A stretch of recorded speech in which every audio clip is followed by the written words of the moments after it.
Hello everyone, welcome to Natan classes. आज का topic है स्टमक। इस वीडियो में स्टमक को एनाटॉमी और फिजियोलॉजी को डिटेल में समझेंगे। तो इसके पहले की डाइजेशन सिस्टम की सभी क्लासों की लिंक डिस्क्रिप्शन बॉक्स में मिल जाएगी। इंट्रोडक्शन।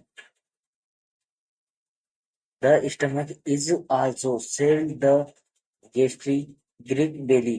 जो ग्रीक बेली वर्ड होता है, जो स्टमक के लिए वर्ड होता यूज होता है डाइजेस्टिव सिस्टम के लिए, और inter from which we have the adjective gastric apparatus structures real to the organ। ये एक organ होता है। अब इसकी डेफिनेशन को समझते हैं। Definition of stomach.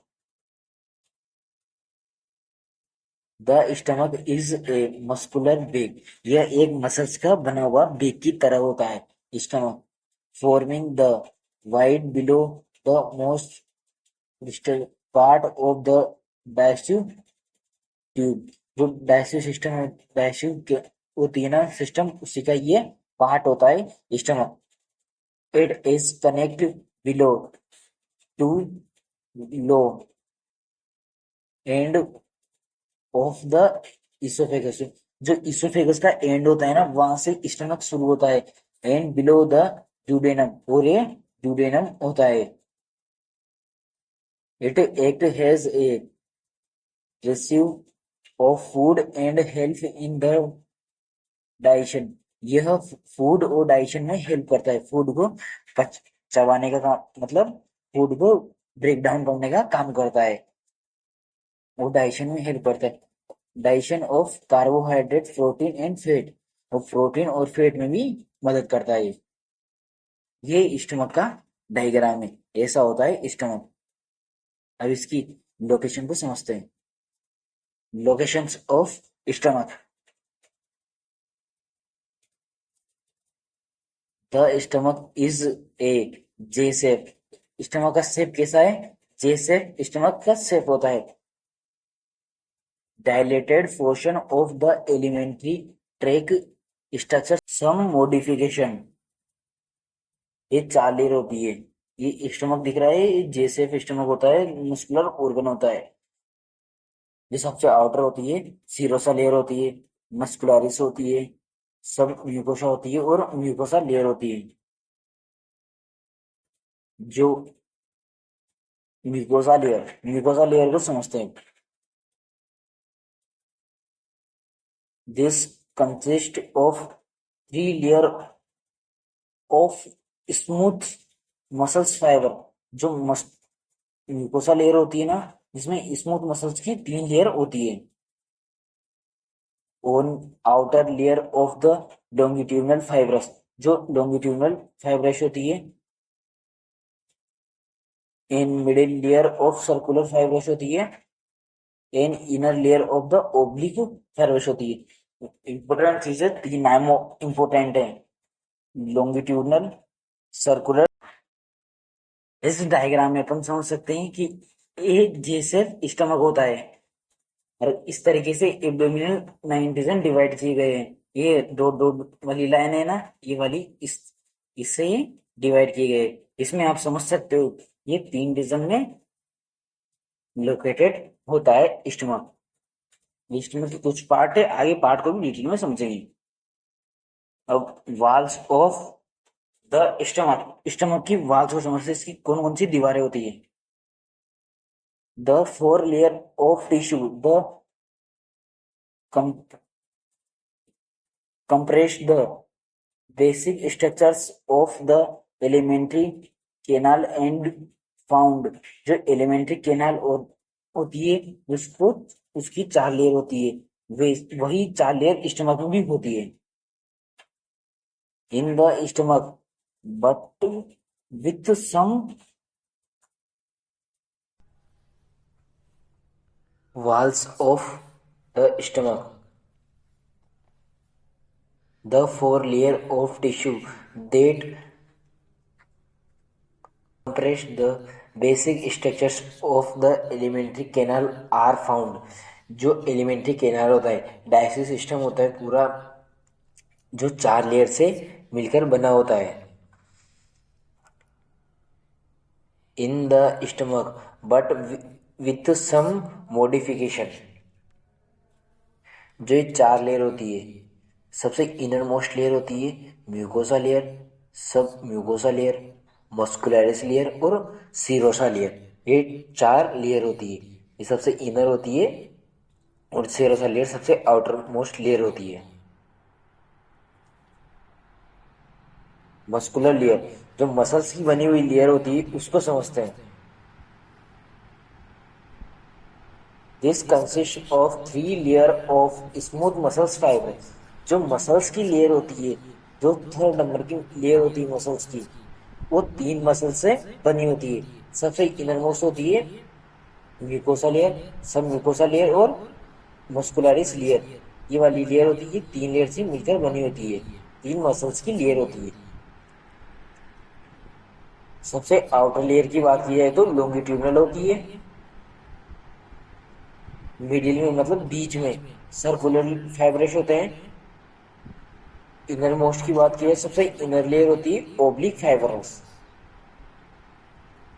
इसमें आप समझ सकते हैं जिसे सबसे इनर मोस्ट थी ओब्लिक लेयर, फिर सर्कुलर लेयर और longitudinal layer.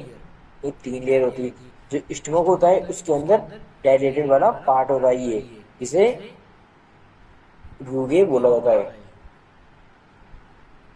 Parts of stomach, stomach के कौन कौन से पार्ट्स होते हैं? In human stomach has 4 part. इसके 4 पार्ट होते हैं। फर्स्ट होता है कार्डियक रीजन, फंडस, बॉडी, इसे बॉडी भी बोला जाता है और कैप्यूट भी बोला जाता है। पाइलोरिक रीजन, ये कार्डियक रीजन है, यहाँ पे हार्ट प्रेजेंट होता है इस वजह से कार्डियक रीजन है। ये फंडस, ये बॉडी और ये पाइलोरिस।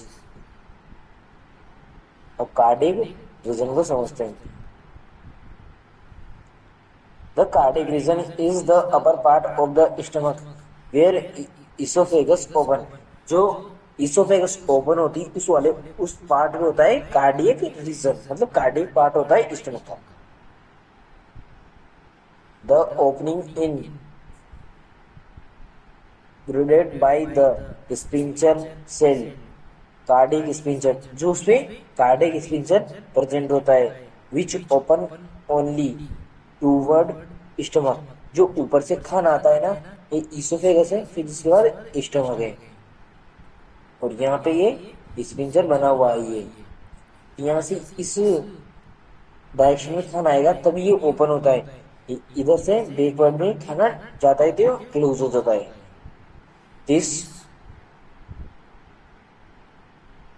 This portion is also known as cardiac and fundus.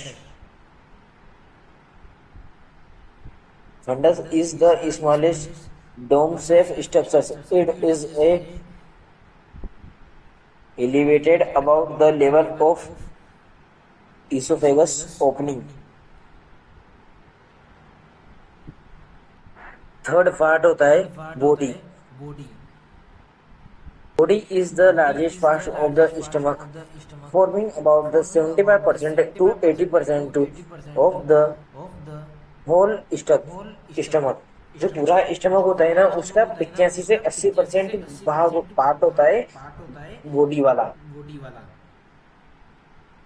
It extends from just below the fundus up to the pyloric region, और ये pyloric region के पास में लोकेटेड होता है। Pyloric region. The pyloric region is the distal funnel sphincter part of the stomach that connect to the duodenum. और ये pyloric वाला reason होता है जो duodenum से कनेक्ट होता है। The first part of the small intestine, जो स्मॉल इंटेस्टाइन होती है छोटी आंत, उसका फर्स्ट पार्ट, वहां से फर्स्ट पार्ट होता है, पहला पार्ट होता है उसका duodenum. Pyloric sphincter. This muscles ring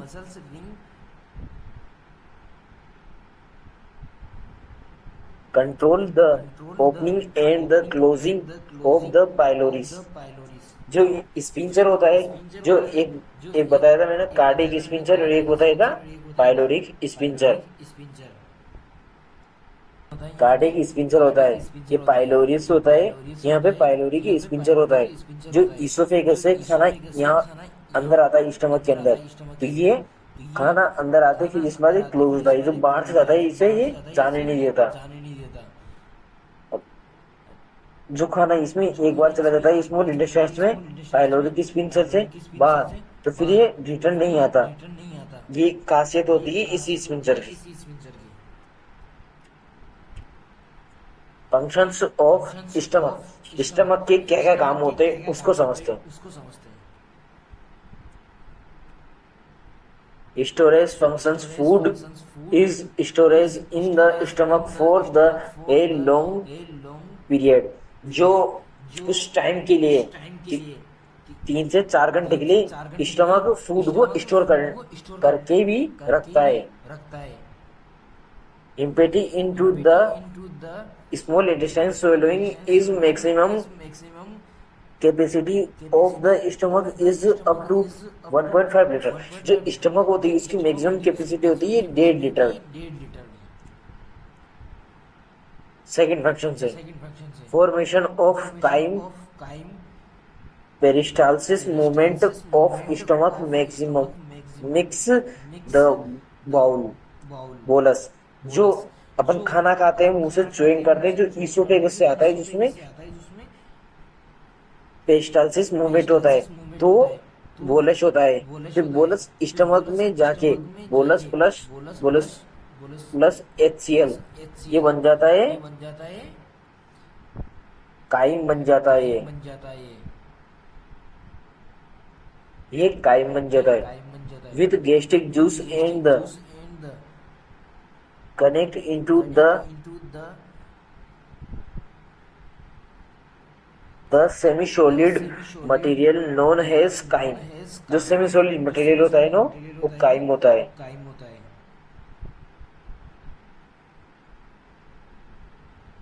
contract and the relax to maximum and break down food.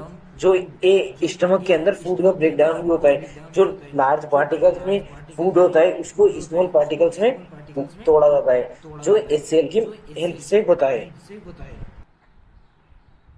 Fourth होता है production enzyme and other specialised cells to digestion food. जो HCl होता है ना जिसमें गैस्ट्रिक ग्लैंड होती है, वो एंजाइम प्रोड्यूस करती है, और कुछ स्पेसिफिक सेल्स होते हैं जिनका कुछ फूड में डाइजेशन में हेल्प करते हैं वो। फिफ्थ फंक्शन है intrinsic factors of test secret by the parietal cells. जो पेराइटल सेल्स होते हैं जो इंट्रिंसिक फैक्टर सीक्रेट करते हैं to gastric gland play an important role in erythropoiesis. Erythropoiesis का मतलब होता है formation of red blood cells. It is nourish for the absorption of vitamin B12। जो पेराइटल सेल्स होते हैं जो इंट्रिंसिक फैक्टर का निर्माण करते हैं, इंट्रिंसिक फैक्टर को बनाते हैं, वो विटामिन B12 का एब्जॉर्प्शन कराते हैं। जब इंट्रिंसिक फैक्टर होगा तभी विटामिन B12 का एब्जॉर्प्शन होगा बॉडी में, which is the cell excretion factors from GI tract into the blood, और फिर भी ब्लड में मिल जाता है। Thank you. ऐसी इन्फॉर्मेटिव वीडियो देखने के लिए हमारे चैनल को सब्सक्राइब करें।